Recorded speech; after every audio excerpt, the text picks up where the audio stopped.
네, 라스 성공 전략 2부 시작하도록 하겠습니다. 골드만 쇼크라는 표현을 많이들 쓰더군요.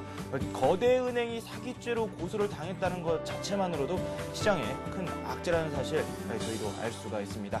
우리 증시 급락하고 있습니다. 코스피, 코스닥 1.3에서 1.6%대의 낙폭을 보이면서 시장 마감한 것으로 확인이 되고 있습니다.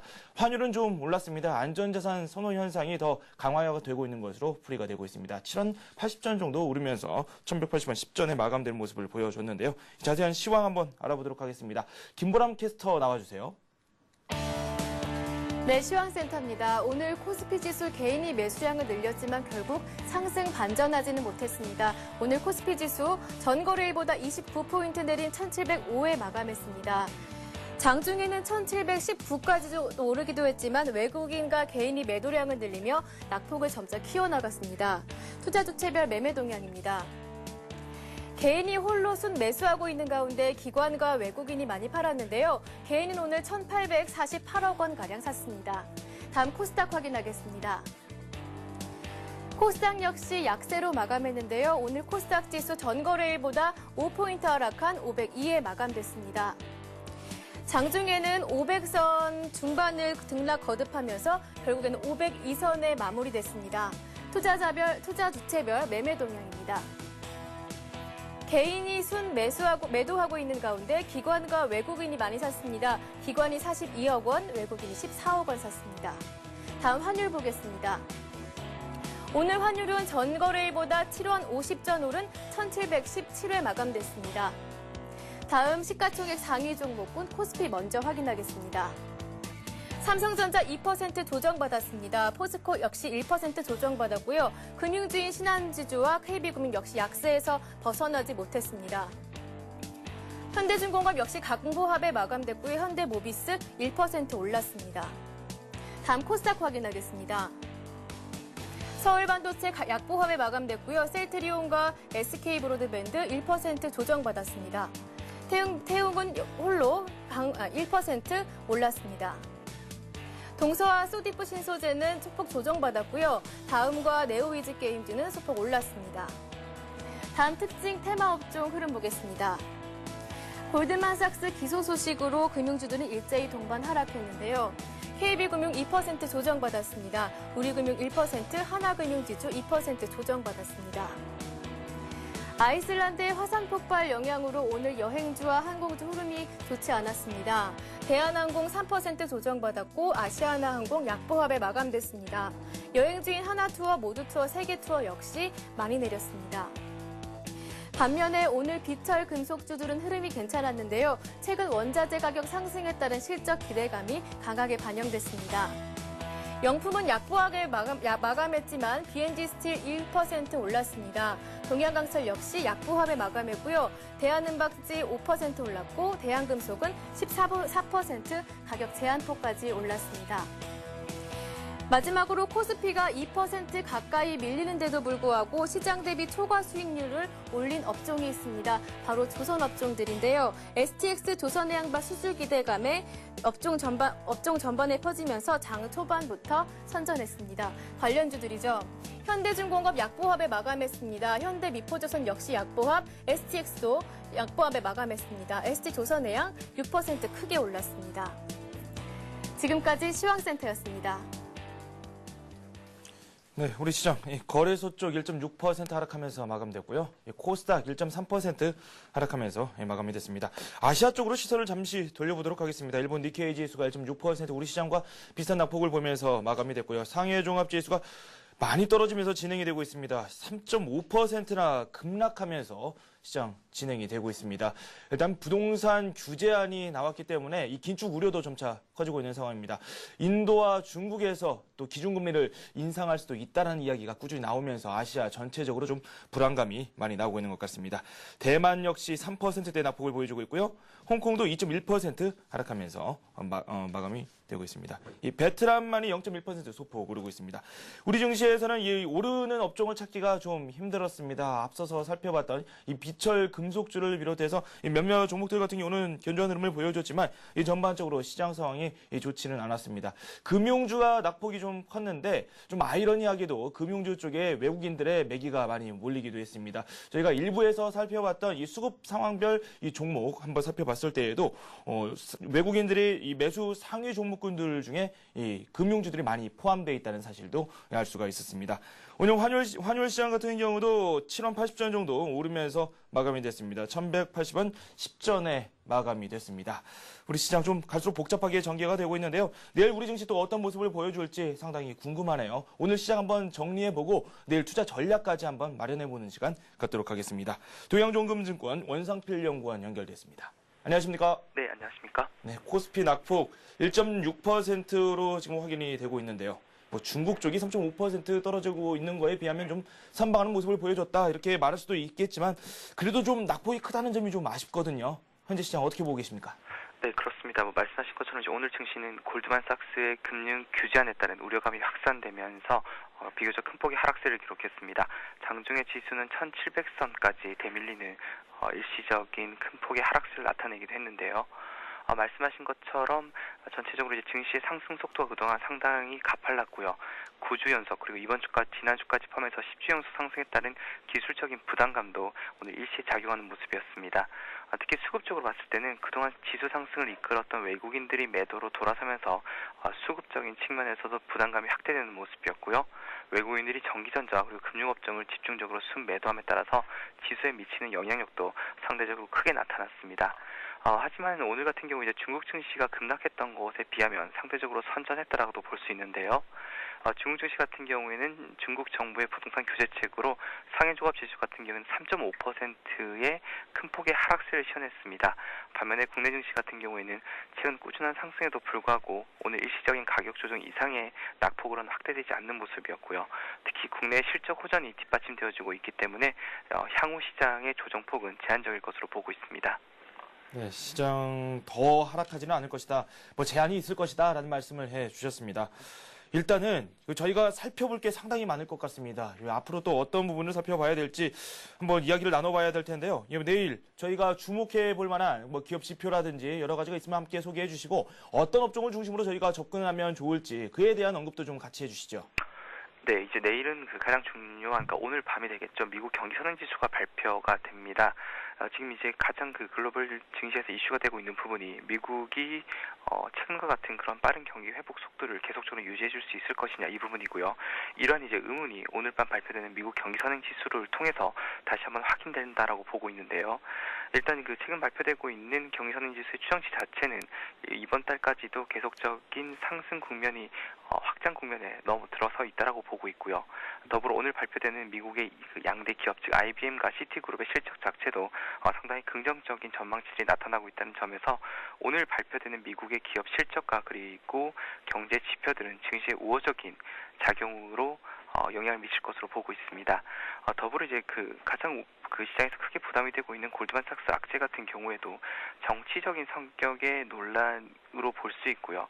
현재 골드만삭스에서 제기하고 있는 반대적인 부분들 그리고 이러한 부분들이 과연 법률적인 논쟁으로 갔을 때 골드만삭스가 일방적으로 밀리는 그런 국면으로 갈 것인가에 대해서 회의적인 의견을 제시하는 전문가들이 많다는 측면에서 시장의 일시적인 심리 요인의 악화 그리고 투자 심리 불안 정도로는 이어질 수 있겠지만 증시의 추세 자체를 바꾸는 변수가 될 것으로는 보지 않습니다.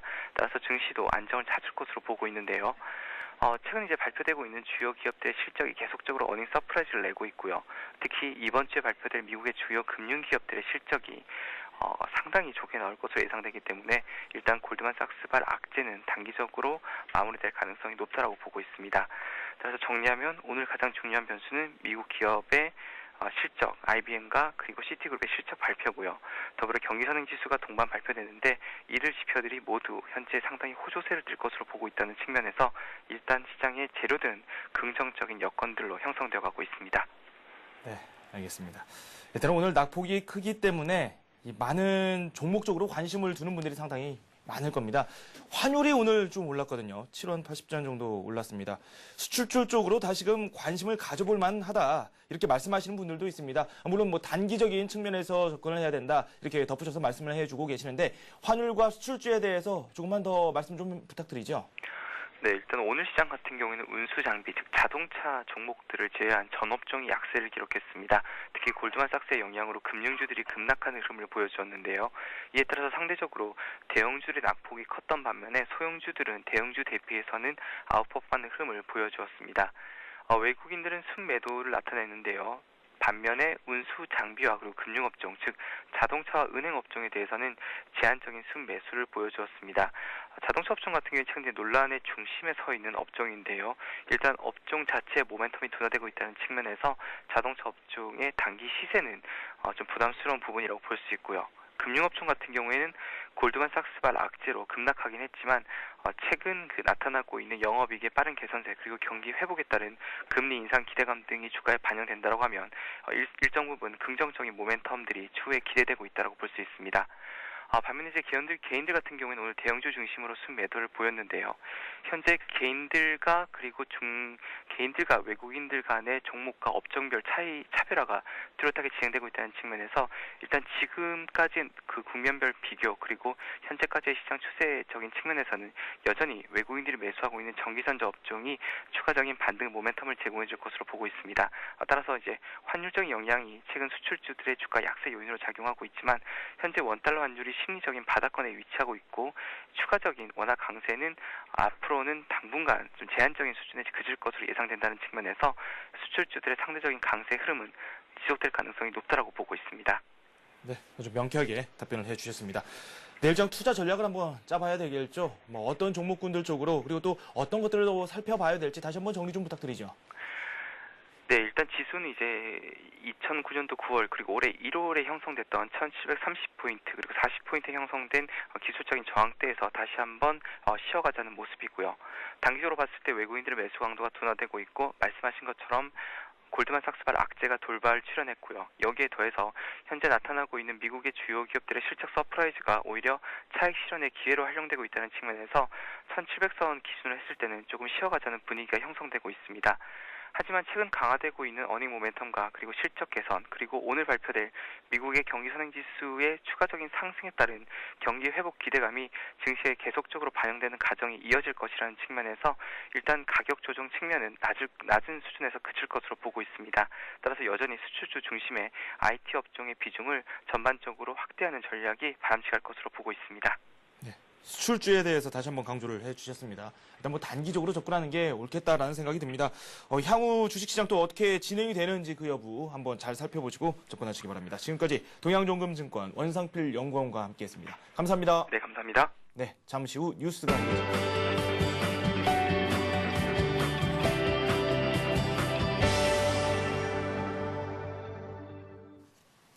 이 시각 주요 뉴스입니다. 아시아개발은행이 올해 우리나라의 경제 성장률을 5.2%로 예상했습니다. ADB는 2010년 경제 전망 보고서에서 한국의 성장률이 강력한 경기 회복세에 힘입어 올해 5.2%를 기록한 뒤 내년에는 4.6%로 성장세를 이어갈 것으로 전망했습니다. ADB는 올해 한국은 강력한 민간 투자와 소비 회복, 수출 증가 등의 효과로 성장세가 강하게 반등할 것이라고 평가했습니다. ADB는 우리나라가 올해 150억 달러, 내년에 110억 달러의 경상수지 흑자를 내고 올해 원달러 환율은 1,100원을 기록할 것으로 내다봤습니다. 지난달 전국의 신설법인이 7년 10개월 만에 최대를 기록했습니다. 경기 회복세에 창업이 다시 활기를 띠는 분위기입니다. 한국은행에 따르면 3월 신설법인은 5,652개로 2월보다 984개 증가했습니다. 월별로 따지면 2002년 5월 이후 가장 많은 법인이 새로 설립된 것입니다.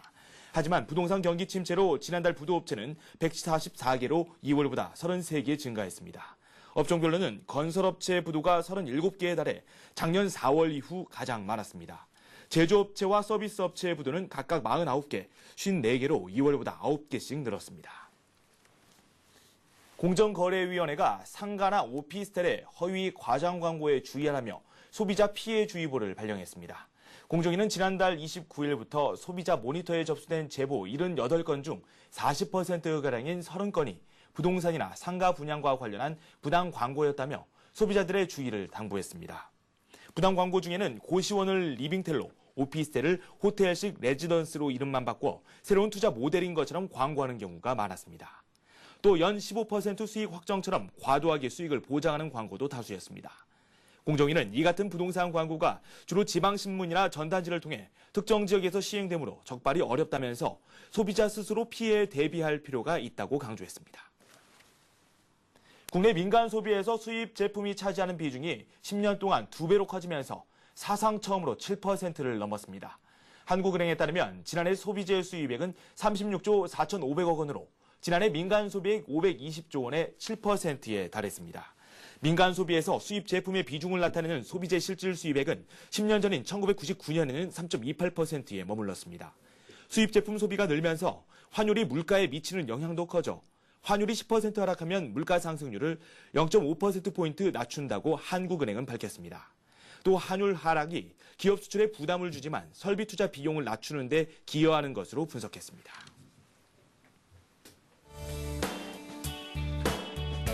증권금융 뉴스입니다. IBK 기업은행이 서울 메트로와 손잡고 대중교통 요금을 월 15,000원 한도 내에서 할인해주는 IBK 하이카드를 출시했습니다. 이 카드는 전달 이용 금액에 따라 교통요금을 할인해주며 회당 최고 300원까지 깎아줍니다. 또 공항철도, 남산터널 등의 이용요금도 만원까지 할인됩니다. 삼성증권이 증시 시황에 따라 주식 투자 비중을 자동으로 조절하고 목표 수익률에 도달하면 투자 자산을 국공채 등 안전자산으로 전환하는 삼성 스마트 플랜 펀드 1호를 23일까지 판매합니다. 이 펀드는 자산의 대부분은 국고채 등 우량채권에 투자하고 매월 일정 부분만 코스피 200 관련 상장지수 펀드에 적립식으로 투자합니다. 동양종합금융증권이 증권업계 최초로 신용카드를 이용하면서 기부 포인트를 적립할 수 있는 기부형 신용카드 WCMA 기브앤러브 삼성카드를 출시합니다. 이 카드는 신용카드 사용에 따라 다양한 할인 및 적립 서비스를 제공하며 기부 포인트를 별도로 적립할 수 있는 신개념 신용카드입니다. 동부증권의 콜센터인 해피플러스 센터가 한국표준협회 서비스 KS 인증을 획득했습니다. 콜센터 서비스 KS 인증 제도는 산업표준심의위원회 심의를 거쳐 한국 산업규격 이상의 제품이나 서비스에 대해 국가가 품질을 보증하고 KS 마크를 허가하는 제도입니다.